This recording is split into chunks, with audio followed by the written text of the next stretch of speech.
Halo semua, kembali lagi bersama saya Ananta Carlos di segmen Malam Minggu Horor. Di segmen Malam Minggu Horor, kita akan membahas cerita-cerita horor dan kasus-kasus mistis dari berbagai daerah di dunia yang akan dikemas dengan cerita bergambar.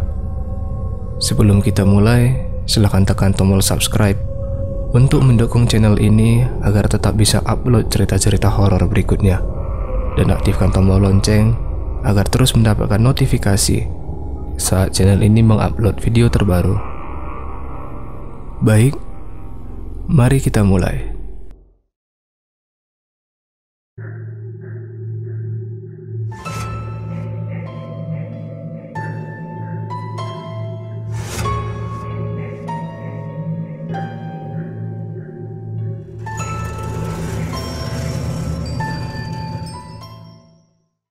Wendigo adalah makhluk mitologis atau roh jahat dari cerita rakyat Algonquin, bangsa pertama yang berbasis di hutan utara Nova Scotia, pantai timur Kanada, dan wilayah Danau Besar Kanada dan di Wisconsin, Amerika Serikat. Wendigo digambarkan sebagai monster tinggi yang sangat kurus, memiliki gigi yang tajam, dan memiliki tanduk seperti tanduk rusa, dengan beberapa karakteristik manusia atau sebagai roh jahat yang telah merasuki manusia dan membuat mereka menjadi monster seperti Wendigo.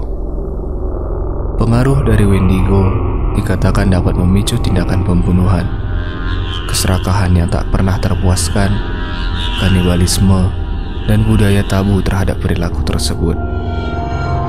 Di berbagai daerah, Wendigo sering digambarkan sebagai raksasa yang berkali-kali lebih besar dari manusia. Setiap kali Wendigo memakan orang lain, badannya tidak akan bertambah besar, meskipun dengan makanan yang baru saja dimakannya. Jadi, Wendigo tidak akan pernah puas setelah membunuh dan memakan satu orang. Mereka terus mencari korban baru. Oleh karena itu, Wendigo digambarkan rakus, sekaligus sangat kurus karena kelaparan. Wendigo adalah pemburu yang sangat handal, baik siang maupun di malam hari. Wendigo adalah pemburu yang nyari sempurna dan jauh lebih hebat dan pintar dari manusia. Dikarenakan Wendigo dapat bergerak sangat cepat, bahkan mustahil bagi manusia normal untuk melihat gerakannya. Terlebih lagi, tingkat regenerasi dari Wendigo sangatlah cepat. Luka-luka pada tubuhnya dapat sembuh dengan sangat cepat. Bahkan, Wendigo dapat bertahan di suhu dingin yang sangat ekstrim. Hal ini membuat Wendigo menjadi sangat ditakuti. Wendigo dapat berburu dengan baik pada siang hari. Ketika hari sudah mulai gelap, kemampuan Wendigo untuk berburu menjadi sangat luar biasa. Ada beberapa kemungkinan manusia dapat mengalahkan Wendigo di siang hari, karena kemampuan berburu mereka menurun pada siang hari. Hal ini juga yang menjadi alasan bagi Wendigo untuk berburu di malam hari, dan tentu saja mustahil bagi manusia untuk mengalahkan Wendigo di malam hari. Meskipun Wendigo memiliki kekuatan yang sangat hebat, tentu saja ada beberapa cara untuk melindungi diri dari Wendigo. Jika ada seseorang yang berada di hutan pada malam hari, orang tersebut harus membuat api menyala setiap saat. Api akan mencegah Wendigo untuk menyerang, tetapi bukan untuk waktu yang lama, karena api tidak dapat membunuh Wendigo. Ada juga yang menggunakan ilmu sihir untuk melindungi diri dari Wendigo, seperti berbagai macam jimat, mantra pelindung, dan benda-benda pembawa keberuntungan lainnya. Karena beberapa benda ini dapat menjauhkan seseorang dari Wendigo saat berpergian. Untuk menghindari teriakan Wendigo yang dapat merusak pendengaran, maka kita dapat menggunakan penyumbat telinga. Ini akan sangat membantu untuk melarikan diri dari Wendigo. Wendigo tidak dapat dilukai atau dibunuh dengan senjata biasa, seperti pedang atau senjata api. Namun senjata berbahan perak murni dapat sangat mematikan bagi Wendigo. Senjata perak dapat menyebabkan rasa sakit yang sangat hebat bagi Wendigo, dan bahkan dapat membunuh Wendigo. Untuk menghancurkan Wendigo, pertama-tama seseorang harus menemukan dan melumpuhkan Wendigo. Setelah berhasil melumpuhkannya, sebuah pasak perak harus ditusukkan pada jantung Wendigo. Jantung dari Wendigo harus disimpan dan dikunci dalam kotak yang terbuat dari perak dan dikubur di dalam tanah.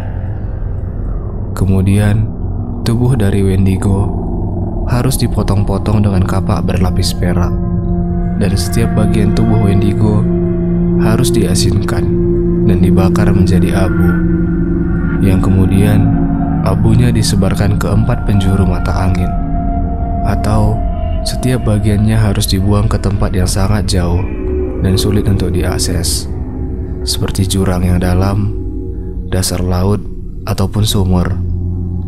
Jika langkah-langkah ini tidak dilakukan, maka Wendigo dapat bangkit kembali dan balas dendam terhadap orang yang telah membunuhnya. Beberapa sumber mengatakan bahwa Wendigo berasal dari manusia yang serakah. Karena keserakahan dari manusia tersebut, ia berubah menjadi Wendigo dengan keserakahan dan kelaparan yang tidak pernah terpuaskan.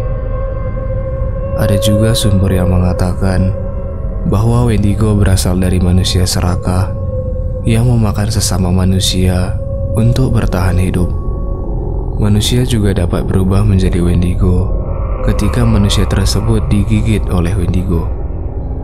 Ketika roh Wendigo merasuki manusia, manusia tersebut akan berubah menjadi Wendigo.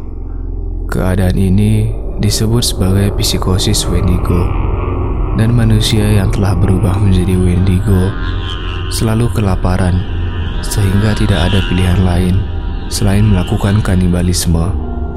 Salah satu kasus psikosis Wendigo yang paling terkenal pernah dilaporkan melibatkan seseorang yang bernama Swift Runner. Selama musim dingin pada tahun 1878, Swift Runner dan keluarganya sangat kelaparan, sehingga putra tertua dari Swift Runner meninggal dunia. Karena sangat kelaparan, Swift Runner membantai istri dan 5 anaknya yang tersisa dan memakan mereka. Anehnya, Swift Runner membantai dan memakan istri dan kelima anaknya tidak jauh dari gudang persediaan makanan perusahaan tempatnya bekerja, dan ternyata terungkap sebuah fakta di mana Swift Runner bukanlah mengalami kanibalisme murni untuk bertahan hidup, melainkan seorang pria dengan psikosis Wendigo. Kemudian Swift Runner akhirnya mengaku kepada pihak berwenang bahwa dia telah membantai dan memakan istri dan kelima anaknya. Pihak berwenang pun menjatuhi hukuman mati bagi Swift Runner atas perbuatannya.